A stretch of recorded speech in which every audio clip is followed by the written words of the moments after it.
I know. You seen the thumbnail and you said to yourself, $400 for an O-ring? Let's be honest.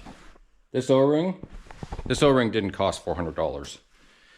But what did transpire was about 2 weeks ago, actually it's probably going on more, 3 weeks, I changed out the the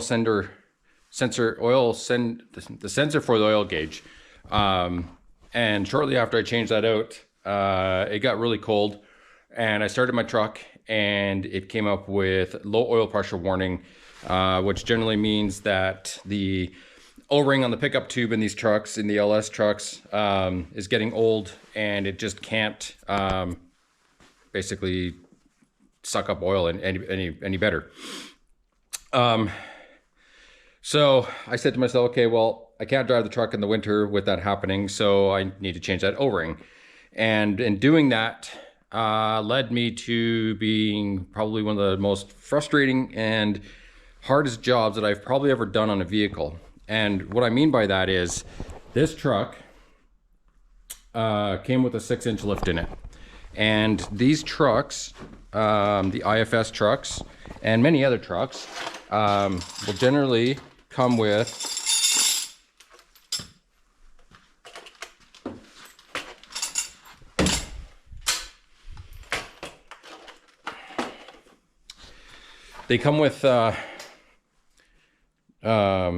frame modifications. And so you can see in this truck, that black piece right there is a cross member. And there's another one right in there that's a cross member as well.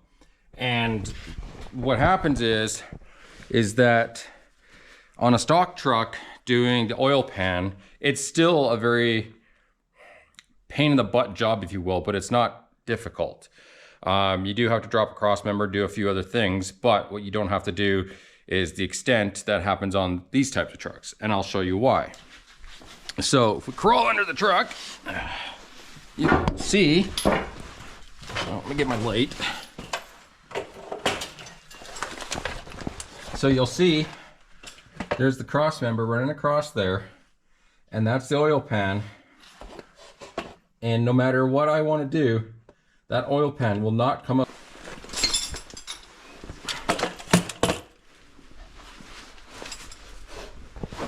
That shouldn't be too big of a job. Well, maybe if you're putting this truck together and you're a little bit proactive and putting it back together, and you know, we're thinking down the road, well, what if you would put the truck back together and use anti-seize in a lot of things? And they didn't in this truck. So you can see, and the reason why this becomes a problem for is, so that cross member, if it has to come down, the lower control arm is attached to it. That lower control arm has the torsion bar. The torsion bar runs under the truck, back up over to where about that black spot is. And then there's another frame, or another cross member. And then you've got torsion keys. Well, you can see the torsion cross member sitting there out. You can see a lower control arm sitting here with the torsion bar still attached. And the torsion keys are in the house and they were cut out. I used what you can see over there in the corner, 35-pound mini jackhammer. It was not budging the bars out of the keys or out of the lower control arms in any such way. So in order for me to fix this, I had to pick up a set of used lower control arms and a new set of keys. And so that's why this job for that little O-ring has become almost a $400 job, because it was $100 for the lower control arm pair. It was $150 for new torsion keys. It was $150 for the O-ring, oil pan gasket, and oil cooler gasket. I picked up a 10-ton hydraulic press to try and get it out, which didn't work, which cost me 40 bucks. The mini jackhammer cost me $40 to borrow. So I have got a lot of time and a lot of money. I think I've been working on this now for probably Oh, 2 weeks, 2.5 weeks. I come out after work for a couple hours, make a little headway, come out, and I've been taking Fridays off, so I usually out here for most of the Friday. So it's been about a 2.5 week, 3 week drop. I'm at a point now where I am putting things back together, but I still have to wait on things because this is the torsion drop bracket, and the bushings got all jacked up because of the heat and the hammering and everything else. So I had to track those down, and the bushings themselves are almost 80 bucks. I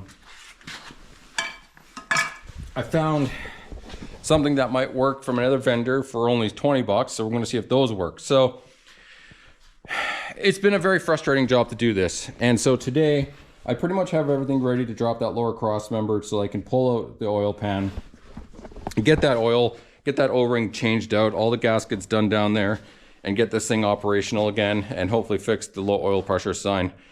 So going to let the camera charge up, going to pull out that cross member, going to pull out the oil pan, and then I'll show you the pickup and that O-ring that's was causing me the grief for all of this. Drop the pan, found this piece in there, no idea what this is. It's tapered thick up on this side and it narrows down. It's aluminum, so it's sitting in the bottom of the pan, so it would have had to come from somewhere. So I'm going to figure out where that came from. There's the O-ring, and you can see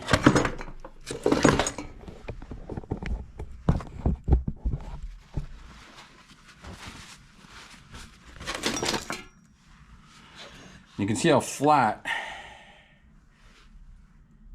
that one is and why it needs to get changed. It's also very hard.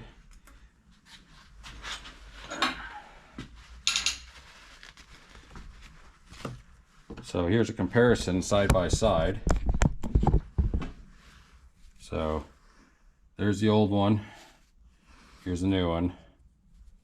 You can see they're the same O-ring, it's just, they're just out of shape. So got to figure out where this came from. Replace that O-ring, put the pickup tube back in, and then the long arduous journey of reassembling all of this back together. And really, I swear to God, I'm really hope that I do not have any further leaks from this, and this fixes this issue. I'm hoping whatever that piece of metal isn't anything major in the engine. I'm going to do some asking around and see if maybe somebody knows, but I don't know. So I'm going to put the pickup tube back in there and get the oil pan back on with this new gasket and all that. And then once I have it installed, I'll show you that and show you the process of things going back together. But the oil pan is down and the pickup tube is out, and that's the easy part compared to the rest. So I'm gonna probably have lunch and then come back out and just keep plugging away at it. I got everything all cleaned up, ready to go. This guy here, I think this has to do with my dipstick tube. I can't really find anything else that would indicate something otherwise. But looking online, it looks like it's part of my dipstick tube. So right now, don't care. Oil pan all cleaned up. Got the gasket sitting on there. Little trick to make it easier in some situations, just a couple zip ties around a couple of holes. That will keep it from sliding all over the place when you're trying to wrestle with it up under the truck. Got my RTV bolts all cleaned up, ratchet ready. Come under the truck. You can see the pickups all installed, new O-rings installed, surfaces are all clean, so it's ready to go in. So time to wrestle putting that back up in there. Shouldn't be too bad. It was pretty easy to come out. The biggest part is just those wires all the way up there at the front, but they usually slide up underneath there pretty easily. So about another 10 minutes, 15 minutes tops, I'll have the oil pan installed in this. Then I got to take out that rear cross member because there's a nut that needs to be welded back on, so I got to do that. And then it's the fun part of doing all the suspension again. And I haven't decided if I'm going to record much of that or if I'm just going to fly through it and get it done, but we'll see. But for now, I'm just going to get this oil pan installed. Oil pan is reinstalled, and can't really see it, but the cooler is up there, is done. All the bolts are tightened, everything's good to go. So before I did everything, that message there would show low oil pressure when it was cold, and my oil gauge would never go above, it would stick at like it would stick under about the first halfway between there and 275. So now that all the work is done, this is the first start.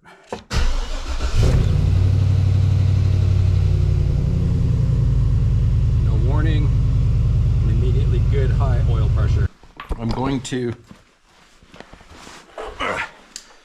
hope and cross my fingers that there is no leaks, especially on the four corners where you got to RTV it, which I did, but it's can still be cold in my shop, so we'll let that be and see how it goes. But just a note to the new mechanics: never think that something is never going to happen, and if you're working on stuff and it's fasteners or things that will be susceptible to rust, throw some fluid film, throw some anti-seize, just do something to save your butt down the road if you ever have to do anything. If I ever take any of this apart again, I know it will come apart. I had to cut my control arm right here. I had to cut it to get my torsion bar out because there was no anti-seize used.